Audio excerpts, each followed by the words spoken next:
Hello, and welcome to another episode of Professional Book Girl. My name is Kayla, and I read a ton of books that I can recommend the best to you. And today's episode is part one of a spooky season special we're doing here. So today we're going to be talking about Halloween/spooky season romance books, and next week it will be spooky season thrillers. So hopefully you can add these to your TBR now for this month, or if you're looking to be spooked beyond Halloween, then here you go. Here you have a bunch of book recommendations coming your way. Really quickly, our October book club pick is Fang Fiction by Kate-Stayman London. It is about a girl who finds out that the world of her favorite vampire books is very real, and I will be joined by Kate on that episode, which will be out on October 28th. I'm not covering it on this episode, but it would fit in as a fun spooky season. It's like romance but adventure, and oh my god, there's like a freaking little gnat in my room that's been driving me insane, and of course now that I'm recording it won't get out of my face. But yeah, that is our book club pick for this month. So I figured in the beginning we can just talk about some like Halloween traditions, my thoughts on Halloween in general. Halloween is not my favorite holiday. It never has been. I'm much more a Christmas girl. But I do try to I try to embrace every season as part of like romanticizing my life. Like I just don't want to be miserable, but although like I hate spring. We just hate spring, but I lean into it a bit. I like to decorate my apartment. I didn't do Halloween decorations in my apartment this year, except I did put up the ghosts on my shelf. If you don't know what I'm talking about, go to my Instagram, Karen Blood, and there's a photo that I posted of like just what they look like in my feed. But I did more fall this year because when you're listening right now and for most of October, I'm going to be in Paris, which I'm very excited about. And it is going to be interesting to see how they do Halloween things in another country. The first time I went to London was in October, so there was some like it was Halloween season, but I don't know, I feel like it's just not the same when you're not in America. But yeah, so I'm not really doing my full Halloween thing this year, but I usually will watch all the Halloweentown movies. I usually go through the DComs. Huge fan of Twitches. That like the first Twitches in particular was like one of my favorites right away from the second it came out. But obviously love Halloweentown so much. Love all of them. I also really love, I was telling my aunt and my cousin about this movie last week. There's a new Haunted Mansion movie that came out last year on Disney Plus, and it's not the same as the Eddie Murphy one, like the classic from when we were growing up, but it is so good. I watched it last year and I thought it was so funny, and it was also kind of scary. So if you're looking for like a new Halloween movie to watch, also like Hocus Pocus, obviously. I did like the second one, unlike everybody on the internet who hated it, but I'm not really I have a feeling I probably won't watch any of those Halloween movies this year. But growing up, I definitely liked Halloween more. I always was like so excited to figure out what my costume's going to be. As an adult, I don't do Halloween every year. I am celebrating it properly this year because one of my close friends is doing a huge Halloween party for her 30th birthday. So I have a costume for that. I'm very excited about that. So I feel like it's when I know like I'm actually doing something and I'm getting dressed up that I get excited, but I haven't done it consistently like since college, I guess. But growing up, I loved it. Some favorite costumes were like I was Belle in third grade. I was a vampire. I was Madeline when I was way younger. And like my like kind of go-to after college was to be a pink lady because I had the jacket and would wear it every year and it was so easy. I'm not going to tell you what I'm going to be this year, but I am very excited about it. And I just like, I don't know, I feel like it's not the same as an adult, and I don't have any children in my life, which like maybe when I do, it'll be fun to go trick-or-treating with them. But something that like is so sad, I feel like we all know this, is like how kids don't trick-or-treat anymore. And I remember one year after college, like trick-or-treaters came to the door and I was so excited, but like it doesn't happen, and it doesn't happen in my building. So I feel like I do kind of miss out on that. I don't really have like that much to say about Halloween. So I think we should just get into the books. Okay, the first book we're going to talk about is The Ex Hex by Erin Sterling. I love this book. I think it is my number one favorite, like kind of Halloween type romance book and romance universe. So if you did not know, fun fact, Erin Sterling is also the author of Rachel Hawkins. She also writes thrillers. And a few years ago, the Ex Hex came out. Then the following year, The Kiss Curse came out, and then she took last year off. But this year, there is another book coming out. I think it's called The Winter Wish, and it's about Yule. So I haven't read it yet, but I'm very excited to get my hands on that. And I feel like I might like read it in December. But these books, there's another series I'm going to talk about today too. I'm going to be referring to Halloweentown because I just love the idea that like now as adults, we're revisiting these fictional worlds, these towns where like it's like all different iterations of Halloweentown. And in this world, the quote unquote Halloweentown is Graves Glen. So it is this town in Georgia that is like Halloweentown. Like witches live there. I think there's other paranormal creatures that live there. But mortals who live there don't know that there's witchy things happening, but like witches and magic is what kind of runs the town. And it was founded by the Penhallow family, and they're actually Welsh, but they like one of their ancestors founded it, and it's like the job of the family now to go back every few years and recharge the magical ley lines. So in this book, our main girl is Vivian, and when we first meet her, it's 9 years in the past, and she is like completely heartbroken, going through this horrible breakup because when she went to university, the big school that's there that also kind of becomes like a magic school, she fell in love with Reese Penhallow, the like heir to his dad is the one in charge though, but he's kind of like the heir to the town basically. And they had a really bad breakup. So her and her cousin, who is the main character in the second book, The Kiss Curse, perform this curse on him. And she doesn't think anything of it and just goes about her life for the next 9 years. So now it's the current timeline, and it's like however many years someone has to come and recharge the magical ley line. So Reese is heading back to Georgia for the first time since he was there for college, and he broke up with our girl Vivian. And the second he steps foot in town, all of his magic starts going haywire and everything starts going wrong, and then it starts affecting the magic of the town. And what we find out is that the curse that Vivian thought was completely harmless actually is like ruining Reese's magic, and it is really affecting the town. Things start going crazy, and there's some like giant implications, and it kind of becomes this like magical mystery from that. Obviously though, it is a romance, so it's kind of like a second chance romance. I loved this so much. I read this a few years ago, and I actually read it like this was one of the first books I read after my grandma died, and I was kind of just like, it was like she died suddenly in the sense of like an old person dying suddenly, but she was only 75, or 76. She was young. And I was just really numb. And I just remember like being able to kind of like escape my grief for a second when I was reading this book. And I just really enjoyed it. And I loved the world, and I loved Vivian and the town, and I obviously loved Reese, and I loved the whole concept and the magic. And like as the series goes on, I mean, I've only read the first two. The third one, I think by the time you're listening, it might be about to come out.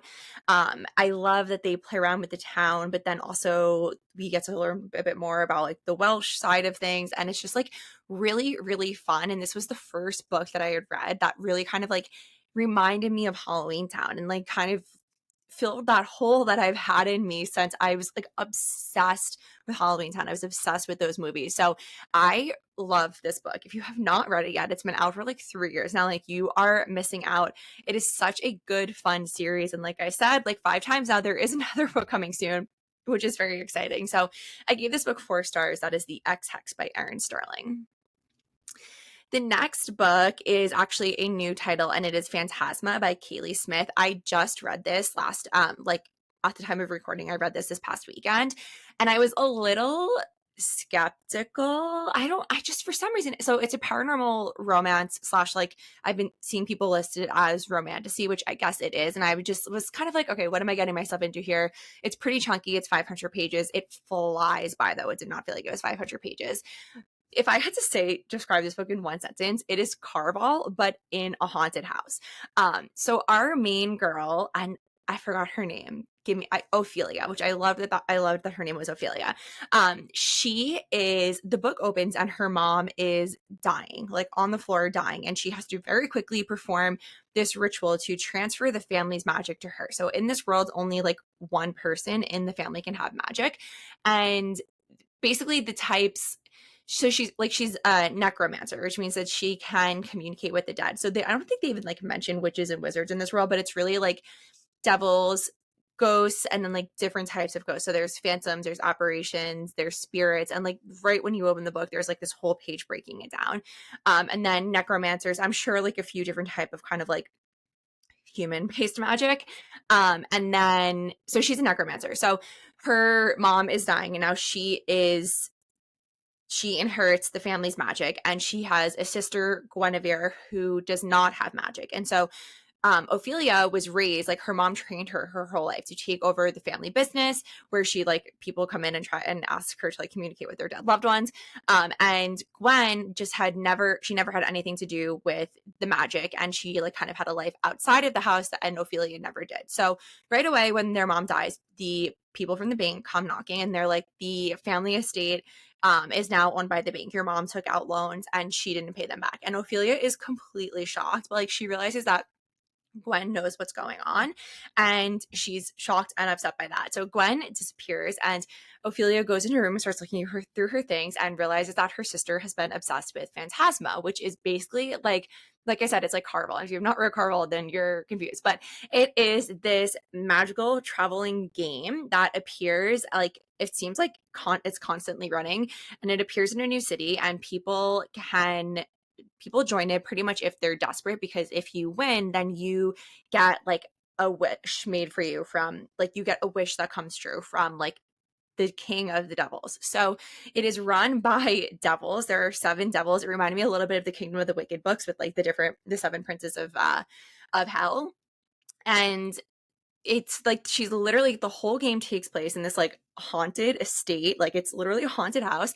And it's, I don't even know how to describe it. Like the writing is so vivid, like blood on the walls and like ghouls like dripping blood, and like you're being haunted by different types of things. But Ophelia, there are regular humans in the game, and she is not a regular human. She is a necromancer, so she has a little bit of a leg up. But right away, she gets the attention of this phantom that I forgot his name. I'm going to look it up quick because it'll just be easier to tell the story if I remember his name. Oh, Blackwell. He goes by Blackwell. So he decides that he is going to kind of like be her patron throughout the game and help her out. And they also team up though, because he has been stuck in the game for like as long as he can remember, and he has no memory of his life before. And in order to get out, he needs to find a heart and a key. So she is helping him to get out because he like said he would help her find her sister. So as like their plot line is going on, then it's also in the context of the game of Phantasma. So they're split up into different sections, and you'll read about a trial, and then you'll read about the next night. And it is just, I don't love to read about games, period, but I did really like this one, and I liked that the way the magical creatures were involved, it was very unique. And then I obviously loved their romance. It is so spicy. Like it is so spicy, and like he's a ghost, so it's a little interesting. And when the night that I was starting this, I was with my friend Dotsie, who is for the books on Instagram, for dinner, like right before I was going home to start this book, and I told her I was going to read it, and she was like, "Oh my god, the author says in the author's note that the guy is inspired by Danny Phantom," and I was like, "Oh, interesting, okay." And so then I kind of kept picturing that, but I really love Blackwell. I love their banter, but I gave this book 4 stars, and it already would have been, it was kind of more of like a 3.5 for me, because I don't love reading about games, right? But the main character, Ophelia, has OCD, and I have OCD, fun fact about me, not in the sense of like everything has to be clean. I like wish I had that type of OCD, but I have compulsions, I have rituals and routines, and when my anxiety is worse, they really flare up. So when I saw that the character had OCD, I was kind of just like, I don't know, I thought it would feel unnecessary, but the way that the author tied it into the story was very clever, and it was very well done, and it was so real and so relatable. I have literally never read or seen in a movie or show anything OCD represented like this and how accurate it was to me. Like, thankfully, I don't suffer to the level that Ophelia does. I think my Lexapro helps with that. But I was actually worried while reading this that my OCD was going to flare up because it was so like she has to touch things 3 times. And like I am so like that. Like for me, my biggest thing is like I always have to knock on wood. If I say something that I want to happen, I have to knock on wood. I'm like literally doing it right now. I have to do it 3 times because in my head it has to be knock on wood. And if there's no wood around, like I'll like knock on like my leg or something. And like I'll even just like be at dinner with someone and like be doing it under the table so they don't realize that I'm doing it. And like a lot of my compulsions are framed around superstitions in that like that. So that's it's kind of like that with Ophelia. There's a bunch of other things I'm not going to get into because I will sound crazy and it's just like exhausting, honestly. But I felt so seen, and I also really loved the way that Blackwell, like her love interest, talked her through her OCD and helped her handle things, and it was just like very nice and comforting to read. But it was like all wrapped up in this perfect, fun, spooky adventure. I know I'm gonna get axes if it was scary. I didn't think it was scary. I think if you were like if I was actually watching this as a movie, it might seem scary because of the like blood dripping down the walls thing. But I feel like when you're reading it, you're kind of able to like form the mental image to your will in your brain, if that makes sense. So you could just like skip that part when you're building the world out in your head. Or am I the only one who builds what the world looks like in their head as they're reading? But I loved the sister romance. Like there was just so much here that I thought was really fun. And I was very excited to see that in the spring of next year, there's another book coming up that will be about the sister Gwen. So I'm very excited about that. Although it did seem very, once again, to go back to Caraval for me, like Caraval is about a magical traveling game and there's 2 sisters, Scarlet and Tella, and I am so Scarlet and my sister is so Tella. And I got to interview the author Stephanie Garber once, and I was like, me and my sister are so Scarlet and Tella, and she was like, which one are you? It was just like, if you're ever Caraval, it's like creepy how spot on it is for me and my sister are Scarlet and Tella. And in this case, I am so Ophelia. So I have a feeling I might end up liking this one more. But like the snippets I got of Gwen, I liked her. And I definitely will be reading it. They're just like really I've only read one, but it's just like it's fun. And it was perfect to read it in October, but I think you could enjoy this at any time. Like, who doesn't love like a fun, hot, spicy ghost romance with some fun OCD representation and blood on the walls mixed in? So that is Phantasma by Kaylie Smith, and I gave that 4 stars.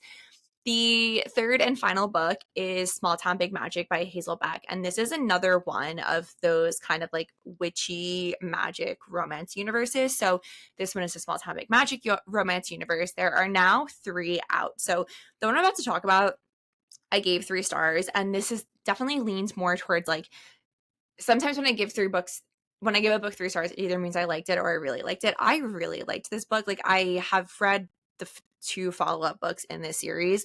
The second one is my least favorite, but then I just read the third one this week. It was my first book of October and I loved it. I gave it 4 stars and it is my favorite book of the series so far. And then the way that they tease the next one, it sounds so good. I am so excited for the 4th book to come out next year. So don't let me giving this first one 3 stars to kind of like shy you away from picking this series up, because it's really fun. And it also really reminded me of Halloweentown. So in this world, our Halloweentown is this town, St. Cyprian, and it's like on the Mississippi River. And there's basically like this big group of friends. And our main girl in this book is Emerson. And she is like super involved in the town. She owns a bookstore. She's the president of the Chamber of Commerce. She's just like super into her hometown and like making it a better place. And she knows that she like is descended from a witch, but like she does not know that magic and witches are real. And basically you find out that she once was a witch, but she had her magic obliterated and her memory obliterated. So what happens in this world is when you are 18, witches and wizards or warlocks or whatever, or like guy witches, they have to they take a test, and it's like the SAT. And if you pass it, then you're a witch forever. And if you fail it, your powers are taken away from you. And she failed the test. And it's like it was very shocking to all of her friends and the family. And like, so she has no idea that everybody in her life is a witch, that the town that she lives in is like a haven for witches around the world to come to. She is just like walking around like a human. But very weirdly, she starts to get magic, and she's very confused by it. And then she starts to unravel the whole mystery. And obviously she falls in love because it is a romance. And this book is really about what happened with Emerson back in the day, getting her magic back. And then this is when her and her friends, which ends up becoming her coven, start to take on the leadership of this town. And that ends up becoming this arc throughout the rest of the book. So then in the second book, it is about her sister and this like 1,000-year-old immortal person that you meet in the first book. And then the third one is about another friend. And I really can't get into that because of the plot. But I like the premise alone of what I just said. Like, I'm like, oh, I would be obsessed with that. I think this one, the execution for me, I remember when I was reading this, I kept thinking like, this feels like it's going so slowly. I couldn't really slip into the book, which is like the ideal scenario when I'm reading a book, but I loved the premise enough that I kept going. And I'm glad that I did, even though the second book wasn't my favorite. I also gave that one 3 stars. I loved the most recent one, like I mentioned, though. So I think that they are really fun. And of the like witchy romance universe books, this one is definitely kind of like the most witchy and magical, and like, or at least like I'm more interested in the magic in this world.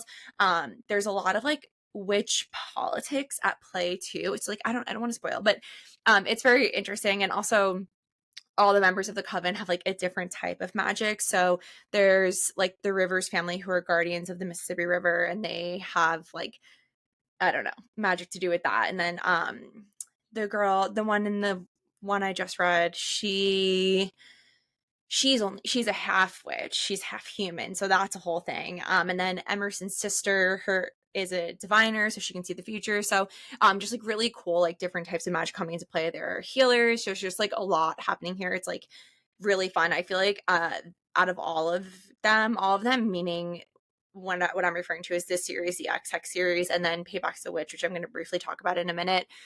I can picture this one as a TV show the most because there's just so much at play. It's very atmospheric with the river and the elements. And I think there's so much to explore in all 3 worlds. But I feel like with this one, because of the way that their magic is kind of divided up and unique to each character, it's just like, it's really fun. So highly recommend this series as well. That is Small Town Big Magic by Hazel Beck. So I know I like sped through those. I just like don't want to like keep talking and like filling up the airways if I don't have 10 hours worth of content to say. I don't know, whatever. Anyway, some other recommendations: The Dead Romantics by Ashley Poston. This is my favorite Ashley Poston book. It is about a girl who can talk to ghosts and falls in love with the ghosts. And I thought it was going to be so dumb, but it is so good and so beautiful and made me cry so much. Then Payback's a Witch, which I mentioned. This is like a 5-book series. I just read the 5th and final. The first one in the series is my favorite. This is also about a fictional Halloweentown type town called Thistle Grove. And each book, there's basically like 4 witching families. And even though there's 5 books, each book explores different members of the families. The series gets very gay and it is very fun. And there's lots of magic going on, and I'm very curious to see what the author is going to do now that the last book came out this year. The next one I would mention is This Spells Love, which I'm literally about to start reading after I record this. So I cannot tell you what I think yet, but if you follow me on Instagram, you probably saw it before you started listening to this episode. And then finally, Fang Fiction, which is our book club pick for the month. So like I mentioned, it is about a girl who finds out that the vampire book series she's obsessed with is real. And it is really cool because as you're reading the story of basically the main character from the book series comes to her and is like, you have to help me because my brother is trapped in this like other world. And she gets fully immersed into the world of her favorite book series, but then you also get to read the book series that she was obsessed with. So it feels like 2 books in one. It is so much fun. Also pretty gay, just full of like magic and love and healing and just like loved it. And like I've mentioned on previous episodes, I already recorded that interview with Kate, and I could have spoken to her forever. So make sure you read Fang Fiction before October 28th. So that way you can listen to that episode right when it drops, because it is a fun one. That is our show. Short and sweet, like Sabrina Carpenter. Thank you so much for listening. Please make sure you're following, subscribed, or to do it on whatever podcast platform you are listening on. Follow me on Instagram at @CareWhat. Follow the show at Professional Book Girl. Leave a rating and review, and I will see you next week with some Halloween thrillers.